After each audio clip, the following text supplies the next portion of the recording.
Good morning, good evening, whoever you are, wherever you are, whatever you might be doing. We wish to welcome you to the Silverlight Show. The Silverlight shines to illuminate that which lies hidden in darkness. For those of you tuning in today, we welcome you in. As you can see, the snows are coming in as predicted. Hopefully I'll put another video up tomorrow about this so you can see how the snow is accumulated. But snow is a bit of a disaster. It can take a lot of things out. But that's not the point of this video. The NDP's critic for Indigenous Affairs, Laurie Idlott, has decided she wants to propose changing the coat of arms of Canada. Yes, in the time of a pandemic, in a time of winter, in a time when we all have so many things to worry about, let's worry about this relic from another age. Let me explain. A coat of arms is what you see on the provincial flags, with their colorful designs of, dragons and lions and stuff like that. And to be honest, they're a vestige of 1,000 years ago. Nobles would be granted a coat of arms by the king, or they would purchase one if they were rich enough, and that would be recognized as their family symbol. If you're from Europe at all, chances are you have a coat of arms in your background. That being said, nobody really cares about a coat of arms. I mean, she's trying to push this as a way to be inclusive with Canada's iconography. Well, very simply, if I'm in a parade, imagine you're watching a parade, and I come by swinging the Canadian flag, 90% of people are going to be able to say, that's the Canadian flag. That identifies with Canada. Now, you replace that with Canada's coat of arms, those probably about the same 90% of people are going to say, what the hell is that? It's a vestige, it's a relic. Now, Canada's coat of arms is about 100 years old, and it was last updated in 1994. So, it is something that can be changed. But the question is, why would we change it? It's a fossil in the modern day. I mean, you've probably gotten a government document with it on it, and you never even looked at it. You're looking at the lines of "Dear Sir," "Madam," or whatever you decide to refer to yourself as. Although, from what I've understand, the Canadian government still does not recognize any other gender besides him or her. That being aside, this coat of arms features a couple lions, the British flag, the French flag, and that's about all of note. And that's because the British and the French were the ones who colonized North America.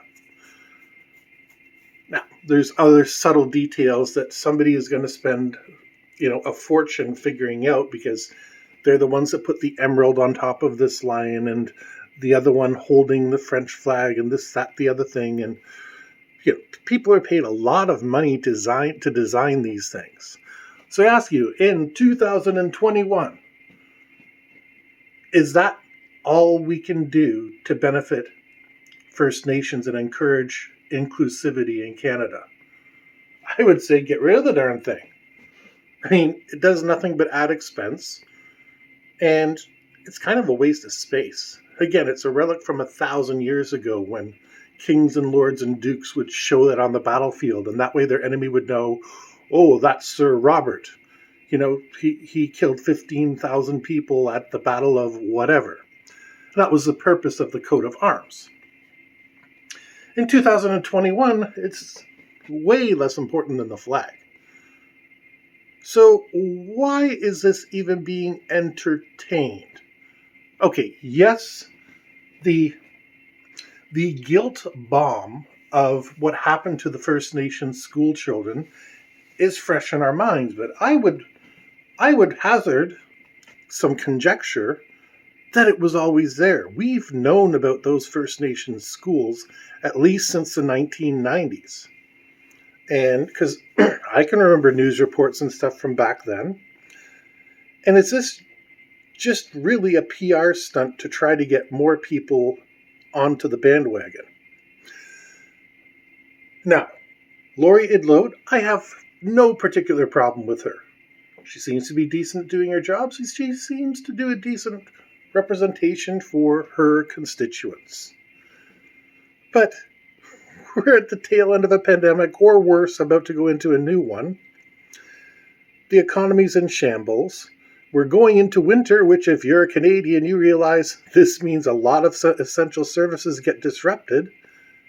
Why are we even talking about the coat of arms, which, again, most Canadians wouldn't know if you threw it in their face? This was brought up by the CBC website, Canadian Broadcasting Company. So it's obviously something they want to get traction for before they go ahead and start spending money on it. And even though Lori is not saying that this is not one of her high priorities, the fact it's in the discussion at all is kind of insulting.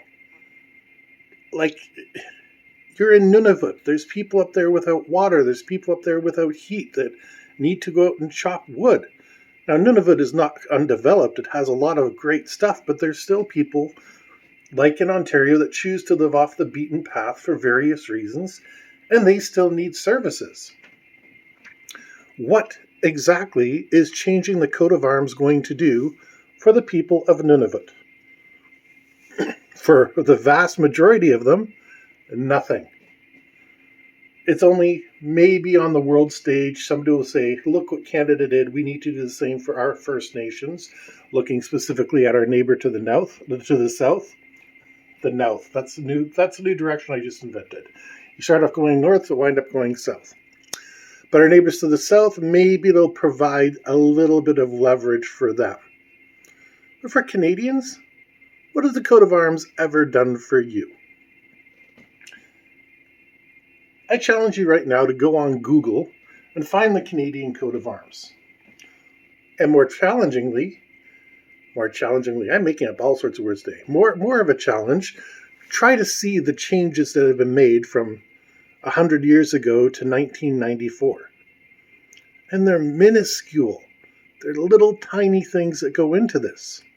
So if we were to include a First Nations medicine wheel, a First Nation totem pole, though totem pole only really represents the Pacific Western First Nations, the Inuit never carved them, the Iroquois never carved them. They're specifically for the Western tribes.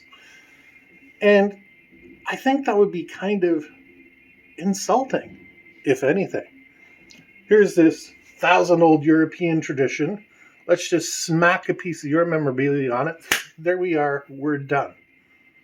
I mean, can you imagine if this is a sports team? We've just come off, removing some pretty offensive things from sports teams. The Washington football team, for one. the mascot for the Cleveland Indians, who I do not know how that was ever considered politically correct, even in the 60s and 70s. Chief Wahoo? Really? But I get a little bit sidetracked there. So we're in this age of enlightenment, and we're getting rid of things. Edmonton Elks, there's another sports team, changed their name because Eskimo was supposedly offensive, even though there is still a tribe known as the Eskimo inside the Inuit greater community.